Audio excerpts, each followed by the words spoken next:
Well, welcome. Here we are again, Business 211 Supervision with Professor Joe Lane online. A little bit different, as I've mentioned each time, of delivery form. We've made it through Chapter 9, we've made it through Chapter 10, as we're working through 9, 10, 11, and 12, which will be the chapters that we'll cover in test number 3. And test number 3 will be a test that we'll take at the appropriate time. You can see your contract document, and that test will be taken online. This chapter is on training.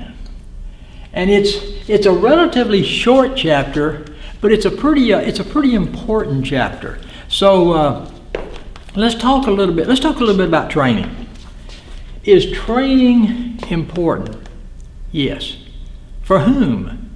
Is it important for the company? Yes, because you want the highly skilled, highly trained people to be able to maximize what they can do and accomplish the goals of the organization. Is it important for the employee? Yes. Employees have to keep their skills as good as possible, as high as possible. I'll use an IT example because it's probably the easiest one. If you're an employee that works in IT, and your skills get to be one generation old, well, they may work pretty well in the company you're in, but if you try to get a job somewhere else, you're a generation behind. So it's important to employees, whatever they do, and the company, to keep employees trained and keep their skill level to meet the needs of the company and really to meet the needs of the market, whatever industry you happen to be in. So training is really, really, really important. When should it start? When you start to work. Your first training is probably going to be a big O, orientation. When should training end? When you separate from the company. Those of us that work here at Delta Community College, we have to get so many hours of professional development, i.e. training, each year. And that's a part of our requirements here, a part of our evaluation. Okay, how much money do companies spend on training? A ton. What kind of training is there? Oh my gosh, there's all kinds of training. On-the-job training, mentor training, apprenticeship training. You can just go on and on and on and on. What's the best training? The training that employee needs to improve their work performance. So the best training depends on the employee, what the employee is doing. So let's look at the handout for just a minute. American companies spend $50 billion plus annually for training. That's probably $100 billion by now. You've got to have an educated workforce. Competition's everywhere. You got to stay on top of your game. Now I put a little find, select, hire, train, appraise, and retain. I put that little bar graph thing here on your study notes for Chapter 11. And you can see this is kind of a human resource management bar graph. Training is always essential. I said forever and ever.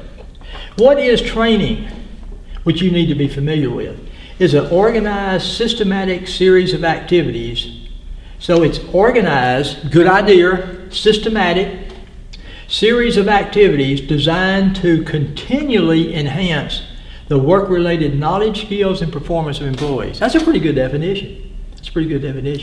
Now, there's it also makes a little bit of distinction between training and education. They're both important. They sometimes just do a little bit different things. Training is more specific and more immediate.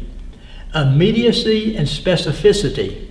That means when you do training for someone, you normally do training for a particular task, a particular job, to be able to handle a particular machine, something like that you're going to be doing soon. You train for something specific that's going to happen pretty soon. That's why they talk about it being immediacy and specificity. By the way, you want to do something fun? Say specificity 5 times real fast. It makes your tongue go into areas it's probably never gone before. That's a word that you really have to work to say. Okay, education is more formal. Education is not for a particular specific task at hand, but just to enhance maybe the overall skill or educational abilities of that person. Okay. But in this chapter, we're talking primarily or a little bit more about training. The need for training, competition in the workplace. Listen, whether you make it as a company or not is going to depend on your employees. What kind of employees do you want? The best trained you can possibly have. because that's what your competition is going to have. A rapid and continual change. The name of the game today is change. If the only constant right now is change, and your company is going to change. And if you're not willing to change, and you can almost say that change/train. With change comes training. And if you're not willing to train, you become Blockbusters or Toys R Us. You go belly up. Technology transfer problems. Again, in a company, a lot of times when you move from one technology to another, that technology requires additional training or a different training. Changing demographics. Changing demographics. The workplace is changing. I put here, not all white males. Did you see where I said that? I always tell classes, I really like white males over the age of 50. I think white males over the age of 50 are really cool. Should the whole marketplace be made, or is our whole economy made up of white males over 50? No. Should everybody that works in a business be white males over 50? No. You see what I'm saying? Is that we have a great diversity within our culture, a great diversity within our society. That should be reflected by a great diversity within our businesses.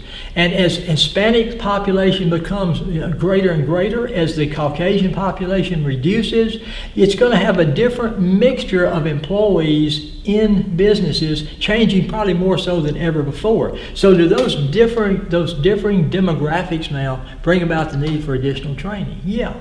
So training is with us. It's going to be with us. It's going to stay with us. It's something that has to be done. I would be familiar with not only the fact that training is both specific and usually for something immediate, but I'll also be familiar with the need for training, just like you need to be familiar with the definition of training. Okay, let me go back to my handout. I want to walk my text. I want to walk through. Again, sorry, I should have put some WD-40 on this too. See if there's anything that I need to mention as we go through here. I know a lot of you have books, so I know I want to be able to use the book as well as I'm looking at page 163. Educators hold the following percentages apply to regarding what learners are able to retain. What can you retain? 10% of what's read, 30% of what's seen, 50% of what's seen and heard, 70% of what is seen and spoken, 90% of what is said while doing what is being talked about. Now in training you're training for something specific. So if you can train that person, and as you're training them and talking to them, they are actually utilizing that whatever that's going to be. They're utilizing that piece of treatment or whatever. That's where they retain the best. I just threw that in. That was free. Okay. I think what I'll move to next, I'm going to go back to my handout. I'm just looking to see if I'm actually, I don't know, I may not actually be even the picture. Maybe all you can see is my arm. I'm not sure, but maybe that's good. Okay. Down towards, looking at my handout, you say, he talks about evaluating training. Should training be evaluated? You're going to spend $100 million on training. Should it be evaluated? Yes. How do you evaluate training? Number one, how should training be evaluated? Number one, is it valid? Is it doing what it's supposed to be doing? Number two, are people learning it? Number three, is it making a difference? If the training is valid, it's doing what it's supposed to be doing, folks are learning it, and it's making a difference in their performance, that's good training. If any of those three is not working, you really need to readjust. Okay, there's some things right at the end of the chapter that I want you to know. The principles of learning. Now, this is another thing I love to do when I'm in class, because I say, you people probably know more about principles of learning than anybody, because you're having to learn stuff all the time in class. And we talk about these principles of learning, and are these things really true? And in having done this course for a number of semesters, students usually tell me when I hit this area right here, yes, this is true. Now, what am I talking about? People learn when they're ready to learn. You got to get ready. You got to be mentally ready. People learn better when they relate to something they already know. If I can attach it to something I already know, that helps. People learn better step by step. I'm a step by stepper. Give me step 1, 2, 3, 4. People learn best, this is almost cut off, by doing. Especially in that training. Remember, if you're going to train on whatever it is you're going to be using. Number 5, people learn better if they use it often. Now look, I hope this doesn't have anything to do with age, but if I don't use something for a while, you got to get real rusty with it. If I don't do any advising for a while, and all of a sudden I've got to advise somebody, I've got to kind of, okay, now how do I, I got to make sure, how do I get into this spot? I get rusty at it. Number 6, success stimulates added learning. Don't try to learn it all at one time. Learn this. Hey, got it. Then learn this. Got it. Learn this. Now I've learned it all. So success stimulates learning. It stimulates added learning. So don't try to bite off the whole thing at one time. Learn a part of it at a time. Celebrate your success and keep going. And then number 7, if you get immediate and continual feedback. One of the things that really helps, you need to get feedback. How am I doing? I've been training for a long time. Well, how are you doing on your training? I think I'm doing okay. Nobody's told me. Well, are you doing it at the rate that they want you to do, the speed? Well, I don't know. Nobody's told me. Do you understand it as well as you should? Well, I think so, but I'm not sure.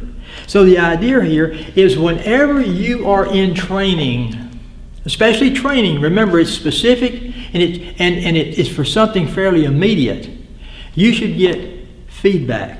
You need to get continual feedback as you go through the training, and you should get it soon. I would know those. I think those principles of learning, I think those are really good. When do we learn? When we're ready to learn, when we can relate to what's already known, step by step, by doing, use it often. Success stimulates added learning and immediacy and continual feedback. Okay, the last thing he talks about in this chapter, which I also want you to know, is what he calls the 4-step teaching. Let me get it here. I've got it in your book, but I may have cut off the 4th step. So I want to make sure that that we have it. The 4-step teaching approach. Here's how you should go about, if you're in that supervisor role, are you ever going to do any training? All the time. Huge thing that you do as a supervisor. 4-step teaching approach. The 4 steps are explained in the following paragraphs. Preparation. Before you start training, be prepared. Encompasses all the tasks necessary to get students prepared to learn, trainers prepared to teach, and facilities prepared to accommodate the process. Be prepared. Training is going to be hurt if you're not prepared to do it. I don't usually do these kind of videos, okay? And so this is kind of new to me, and I've been doing them now for about 3 days, a good bit of the day every day. I've kind of got my stuff together here, my preparation. Right there were my notes for the opening thing I did on our introduction.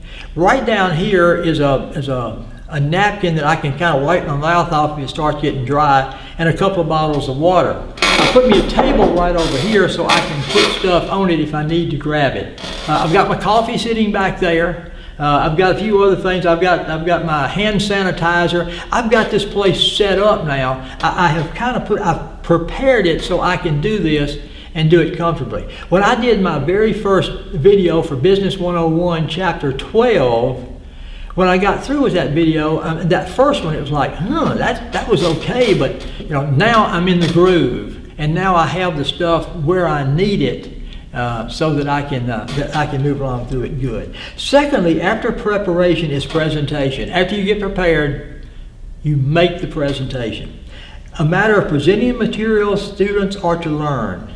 It may be involved giving a demonstration, presenting a lecture, conducting a question and answer. But he says presentation is important. He says, try to be as brief as you can.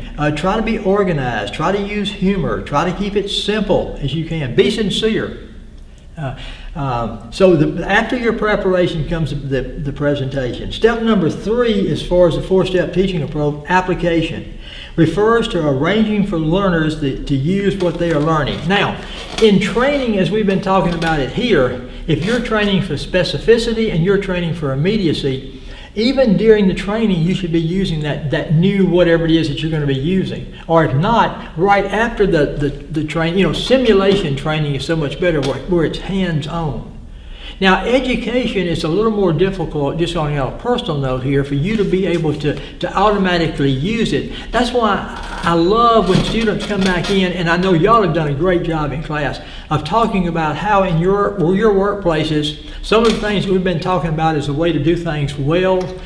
They do it really, really, really well, and sometimes they do it really poorly. So you're evaluating your environment in which you work based upon what you feel like it should be. That's really, really neat. So after the application, giving the folks the opportunity to use what they've learned, then evaluation, which means determining the extent to which the learning is taking place. So I want you to know the 4 steps as far as the teaching approach, and I want you to be able to write me like part of a sentence about each one. That's all. Preparation, presentation, application, and evaluation. Okay, that is pretty much Chapter 11 on training. We've got one more chapter to do, Chapter 12, before we take online test number 3. So I'm getting ready to sign off. Good to be with you. I can visualize you sitting here, and as I'm doing this, and we're going to wrap up Chapter 11. And I have to do that with a loud noise so Professor Pierce knows there's a break from one chapter to another. And then we'll move into Chapter 12. So, thank you. See you in 12.